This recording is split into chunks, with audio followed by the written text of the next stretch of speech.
Hello everyone, Denise here again from Dueling Bunnies, and this is going to be another video.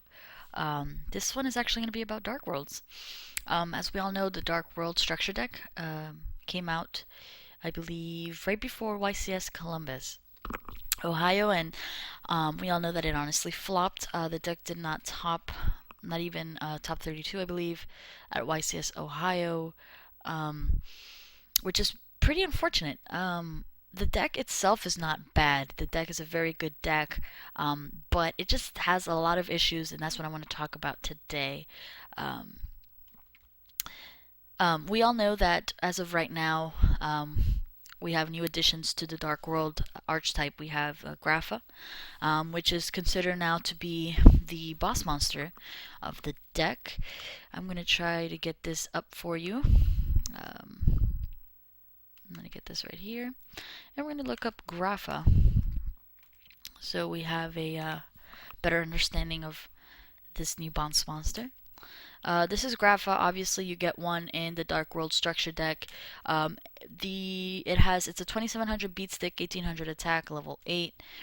And it's a summon trigger effect. So you can special summon this card from your graveyard by returning one face-up Darkworld monster you control to the hand, except Grapha, Dragon Lord of the Darkworld. If this card is discarded to the graveyard by a card effect, target one card your opponent controls, destroy that target. Then if this card was discarded from your hand to the graveyard by an opponent's card effect, look at one random card in your opponent's hand. Then if it was a monster, you can special summon it to your side of the field. So we see this effect, and it's a very long effect, but make the story short, okay? If it's discarded from your hand by your card effect, you get to target one card your opponent controls, and you can destroy it. So you get to pop a card. If Grapha was discarded to the graveyard by your opponent, let's say I rolled a tribute you and you did your Grapha, you get to look at one random card in my hand. If it was a monster, you get to special summon it to my side of the field, to your side of the field. Sorry. So that's Grapha. He's a new addition.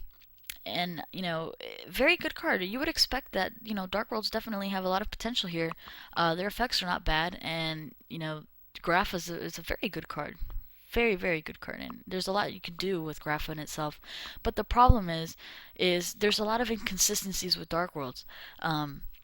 We know that Darkworlds are fiends, so anything that provides fiend support, per se, like tour guides, definitely a good addition to Darkworlds. But tour guides are a little expensive right now, and a lot of people cannot really provide tour guides. And trust me, I've been looking for tour guides everywhere, and I cannot find them anywhere. So tour guides are hard to get, number one, hard to find, and they're really expensive. So for a lot of budget builders who want to play Darkworlds, it's already a down for them. Fabled Raven, also pricey card. Not too pricey, but for most, it's a little expensive. Fabled Raven is actually a very good card. A very good addition. We're going to look up Fabled Raven right now. This is actually going to be a little longer video, probably into 2 parts. Just want to talk about everything that I know about Darkworlds and possibly help others build the deck, talk about pros and cons. But this is Fabled Raven right here. It's a level 2 tuner, fiend tuner.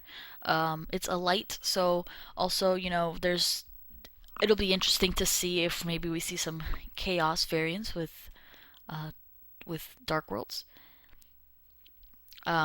It's a 1300 beat stick, not very high, but then again, its effect compensates for that, and it has an 1000 defense. So its effect reads: once per turn, you can discard any number of cards from your hand and increase the level of this card by the number of discarded cards until the end phase.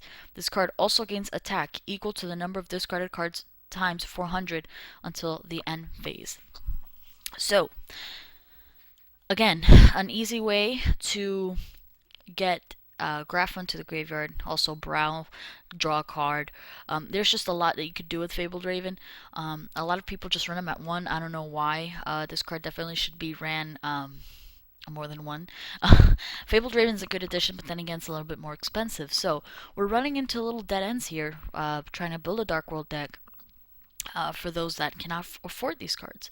Now, don't be ashamed that you cannot afford these cards. Again, Yu-Gi-Oh! That's just the way it's become. It's very business oriented as well, and just we have to figure out ways to build decks good enough to deal with tour guides, to deal with fabled ravens, and to compensate for the lack of. So let's talk about Darkworlds in itself, how they work, and what you as a Darkworld duelist running Darkworlds should do.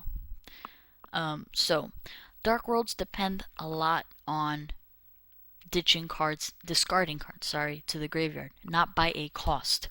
Now that's the one downfall. Now we could say, okay, Darkworlds are really broken because there's so many cards out there that make you ditch cards, right? Yes, but the problem is we gotta make sure that the actual card that you're using, it's not a cost to discard a card. They won't work that way. That's the one thing that uh, this is the one thing that really I think is a downfall, I guess, to Darkworlds. Darkworlds would be really, but then again, it kind of evens it out because then again, Darkworlds would be really broken if you can just ditch cards with anything, with a spell or a trap as a cost, and just go off from there. There's just so much that you can do. Um, here's it says here, Darkworlds. They are based around effects that activate when they are discarded from the hand to the graveyard by a card effect. Therefore, this does not include cards that require you to discard as a cost. And here we're going to give some examples, such as Magic Jammer, Tribute to the Doomed, and Lightning Vortex, since costs are not considered to be card effects. And we'll go on to read also, because sending cards to the graveyard is not considered to be discarding, cards like Hand Destruction will not work. So if something says send cards to the graveyard, that won't work. You need to discard cards to the graveyard in order to make it work, and you have to make sure that is not considered a cost to discard the card. It continues on to read, Darkworld cards benefit from the use of cards like Card Destruction, Morphing Jar, Drag Down into the Grave, and Fabled Raven. So we get basically what we've known all this time. For those of you that don't know, we're going to simplify it to you this way. Darkworlds depend on discarding to the graveyard, not sending to the graveyard, and not by discarding by a cost. That's what prohibits Darkworlds from getting their effect in the graveyard. Now, the biggest downfall I see with that is there's just very few things that you can do to actually discard. Now, if you don't have a discard outlet, you can't do anything. That's what I don't like about Darkworlds, and we're going to talk about that, the monsters. The monsters itself, it depends a lot on discarding. They get their effects by discarding into the graveyard. Now, what if you don't have a discard outlet? What are you supposed to do then? I mean, just have an empty field because you can't do any plays? I don't like that. I like having field presence. I like maintaining field presence. And when you normal summon a Darkworld monster, it kind of defeats its purpose. It doesn't get its effect. Yeah, sure, I can normal summon a Brawn, a brow. But what's the point in that? I don't get my effect by drawing a card. Again, brow is not really strong anyway, even with the field spell. So things of that nature, I don't know. There's a lot of things that that kind of pulls me away from Darkworlds. Now we're going to continue until I can get to at least 10 minutes, and then we'll move on to part 2. But we'll talk about now basic strategy. And I'm using this from the Yu-Gi-Oh! Wikia. I'll put a link down below so that you could follow along, just to kind of give beginner perspective on Darkworlds, and then we'll get into further detail as to how we can make the deck work, and if it's impossible to make the deck work now. So we're going to talk about that in the next video. But we can see here that the basic concept of Darkworlds is to gain summoning, destruction, and abilities by discarding cards through effect from your hand into the graveyard. Many of the Darkworld monsters gain extra effects if discarded by an opponent's effect. We just read Grapha. You get to look at one random card in the hand. That's just an example. Dark Deal is included in this set because it exists solely to make it possible to trigger those secondary effects by randomly discarding one of your own cards, but making it count as having been discarded by the opponent. Dark Deal's just, I believe Dark Deal also comes out in the structure deck. It's a trap card, I believe. We'll look that up right now. I know, I almost positive it's a trap card.